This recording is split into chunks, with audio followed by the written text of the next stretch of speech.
je vous l'ai dit et je vous le répète, la guerre contre des militaires, la guerre contre une occupation, la guerre contre une humiliation quotidienne, c'est juste la guerre militaire menée par des militaires contre des militaires, c'est juste. Et quand c'est dans la situation de déséquilibre dans laquelle vous vous trouviez, c'est non seulement juste, mais héroïque. Donc la guérilla des futurs auteurs de l'indépendance algérienne, elle était non seulement juste, mais héroïque. En revanche, franchir les barbelés avec ce que vous appelez une bombinette, calculer d'aller la déposer dans un bar dont on sait qu'il s'y trouvera peut-être des militaires, mais qu'il s'y trouvera aussi des enfants, des adolescents et des civils, ça je pense que ça n'est pas juste. Avec les moyens que nous avions, et nous nous sommes battus avec ceux qui se battaient contre nous. La population civile européenne en Algérie était partie prenante du combat. Mais c'est ça qu'il faut dire. On se battait pour qui? C'est ça la réalité. Vous savez, quand des combattants allaient dans la ville européenne, parce qu'il faut quand même dire les choses et nommer les choses. L'Algérie, nous avons vécu l'apartheid.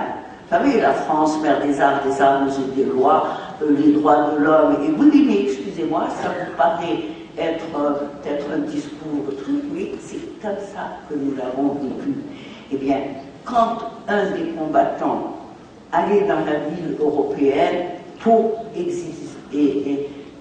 accomplir une démission vis-à-vis de militaires, ça vous paraît ça à peu près à cela, et c'est vrai, eh bien, me battre pour mon pays, recouvrir ma dignité dans les conditions où nous étions, avec les moyens que nous avions, eh bien, oui, je l'assume pleinement et je n'ai pas de cauchemar. 50.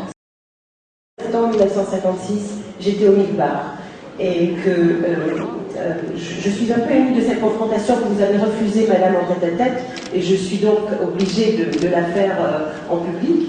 Mais je dois vous dire que oui, vous avez tué ma grand-mère et vous m'avez arraché une jambe. Alors je le dis sans haine, sans colère, sans désir de revanche, car j'ai fait du chemin, j'ai écrit un livre à ce propos, j'ai fait beaucoup de chemin, à la fois parce que je comprends votre lutte et parce que moi j'ai fait un chemin personnel qui m'a permis d'avoir une vie par ailleurs très heureuse. Mais si, madame, vous reconnaissiez que ce geste est un geste meurtrier, si justifié soit-il, encore une fois, votre cause était juste, mais si vous reconnaissiez que c'était un meurtre, car ça l'était, ma grand-mère n'avait rien à voir avec les colons que vous combattiez. Si vous reconnaissez ça, vous en sortiriez grandi et nous pourrions attaquer une phase positive du débat entre la France et l'Algérie. Car je vais encore certainement vous choquer, mais très honnêtement, ce problème, c'est pas à moi que je vais poser.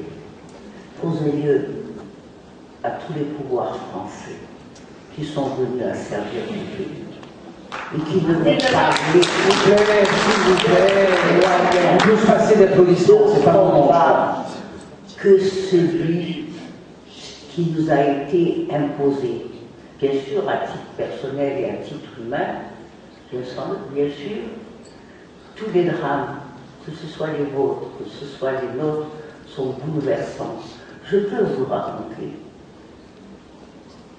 des milliers et des milliers de drames tels que les vôtres que nous avons vécus, oui, à titre humain et personnel. Mais nous n'étions pas dans une confrontation personnelle, nous étions dans une guerre. Et voilà.